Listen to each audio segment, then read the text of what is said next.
So I know it's a little bit out of the ordinary here in my home garage, not being at the shop. Dave has been very busy. We've all been very busy at the shop, working on some other projects. But nothing was really together enough to get a video together. It's Sunday now, and usually we have something shot by now and partly edited. So I'm going to try to put together something today for you guys, a little vloggy type style. I'm not the best at that, but anyway, hopefully it'll make do and be fairly interesting. Instead of working on the Mark 1 today, I'm going to start working on Kayla's car, which is sort of at her frame. With the whole virus and everything else that's going on, everything was kind of put on the back burner. Track days look like they're just around the corner, really. It's just the end of May now, so really I gotta get started on these two cars and really get a move on here. All right, so to be honest with you guys, I haven't touched this thing since I did the oil pan. So basically today, just put the intake back on, do an oil change, and there was a small problem with, I had this boost tube hitting the axle and rubbing through a little bit. So Dave welded that up for me yesterday, and I'm gonna get that back on and also raise the suspension in the front a little bit, hopefully, so we won't have that axle hitting anymore. Coffee's pretty much done, so let's get at it. So a couple things I did forget about. Obviously the diverter valve has to be hooked back up as well. That's a little bit of a pain to get to. I'll show you why in a second. And I had a couple boost clamps that I need to change as well, because over time they fail.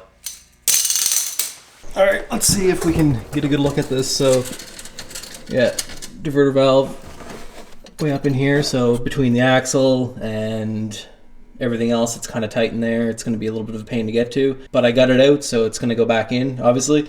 This is why I also have to raise the car a little bit, and maybe I'll show you in a couple photos from the track, but the axle's been hitting the frame a little bit, and I think this is what's been hitting that, if you can see there at all, that little ridge on the axle. That's what's been hitting the that boost tube. All right, so after assessing the situation a little bit more, the pain is getting this O-ring to stay on there while I fight with everything under the car.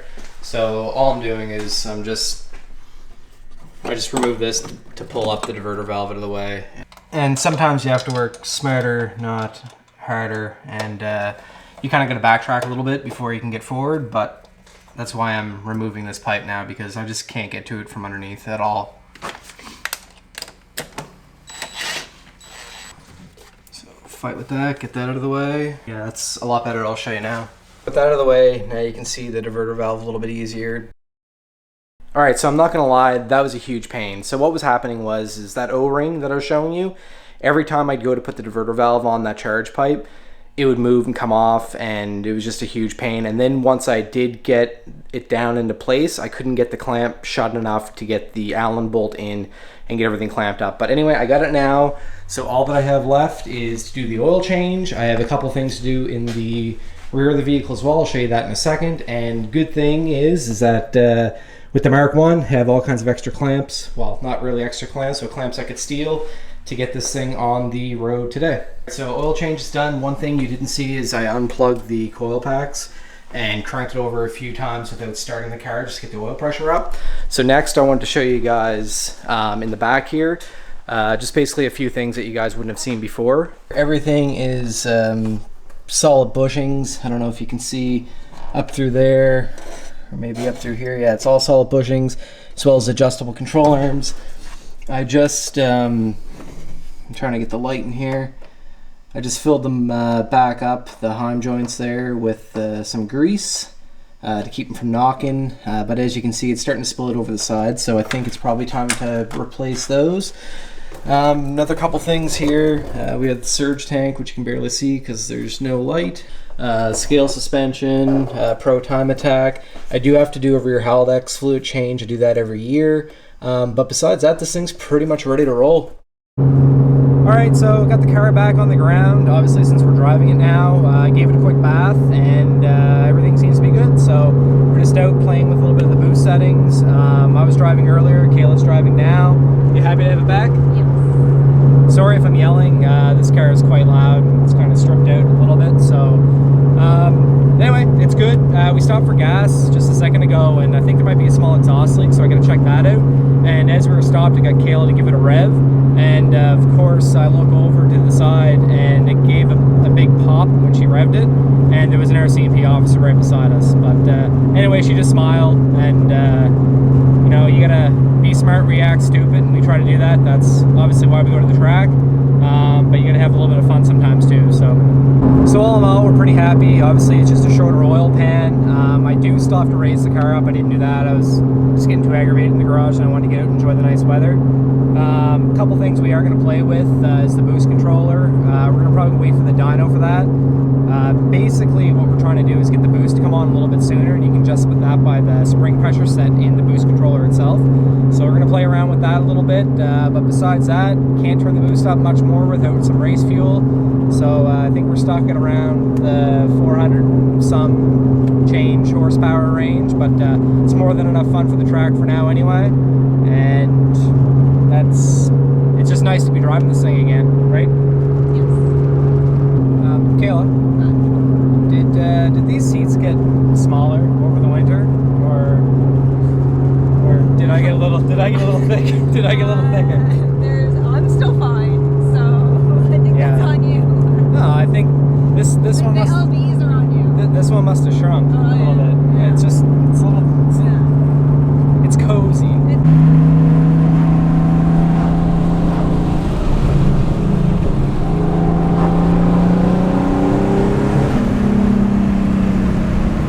It's funny because I forgot how much you have to watch for potholes and bumps and stuff. So you used to drive the Touareg, and you don't have to worry about any of that. Just monster truck over everything.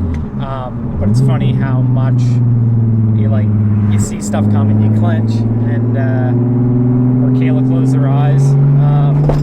Driving. Stuff like that. No, I wanted to close my eyes, but when you were driving, not me driving. Yeah. Sorry, she wasn't driving when she closed her eyes, but yeah, I definitely clench and lift my ass up off the seat because it's not good. Yeah.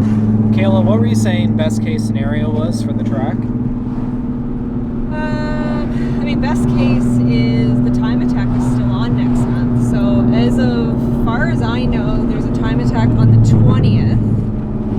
And 20th of June. Of June, yeah. So the 20th of June, best case scenario. And I guess if that doesn't go through, then we have the Canada Day lapping, which is always really fun. Yeah, that would be next. And then I think there was another time attack mid-June, maybe? I don't know. I'm putting out good vibes. It feels like everything's getting more like put together and like stuff's happening. So golf courses are open, track should be open. So I agree. It's funny because there's so many really, really nice cars out today. There's a nice Mustang behind us, lots of Corvettes past. The thing that I get most excited to see, Miatas with the pop up and down headlights. Yeah. You love them. I love them. They're so friendly looking. Do you regret selling your Miata? Totally regret selling mine. Mine was so terrible too. It was like, I'll put it in a picture, but it was like that, I don't know what color blue, but like the blue, and then it had like a red roof. It was terrible looking, but it was so much fun. And you bought it right before winter, and you didn't have a winter car to drive. So that was your winter beater. It's totally practical winter beater. Yeah. Do all the drifts. Yeah, it was a good decision. I don't know, I thought it was awesome. Yada. You're so good. I drove it yours for like a kilometer, and I was like, it's fine. You hated it. I didn't have enough time to learn to enjoy it. Let's just put it that way. She didn't clutch kick it, that's why. Yeah. The old one-wheel squeal. I wonder if that V8 Mustang owner's pissed off that this six-cylinder Volkswagen sounds better than his. Well, I don't know. Should I ask him? No. Dave and I were talking about these yesterday. A Geo Metro! Convertible Geo. It's for sale. Something to be about the skate park. I was thinking about getting a BMX bike again. I should, but just between cars and everything else, it's a bit difficult to find time to ride bikes, kids' bikes at that. Where are we cruising now, Kayla? Oh, Skin Garden. Check out the babes. Yeah. Pretty disappointing. Usually on a Sunday, this street would be packed, even this time of year. Weather's getting nice and sunny, so not a whole lot of action. What? It's no Miata. It's better than a Miata. Nope.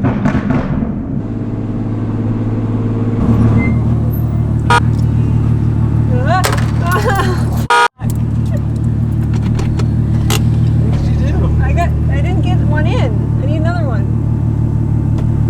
Why'd you go so far away? I need another corner.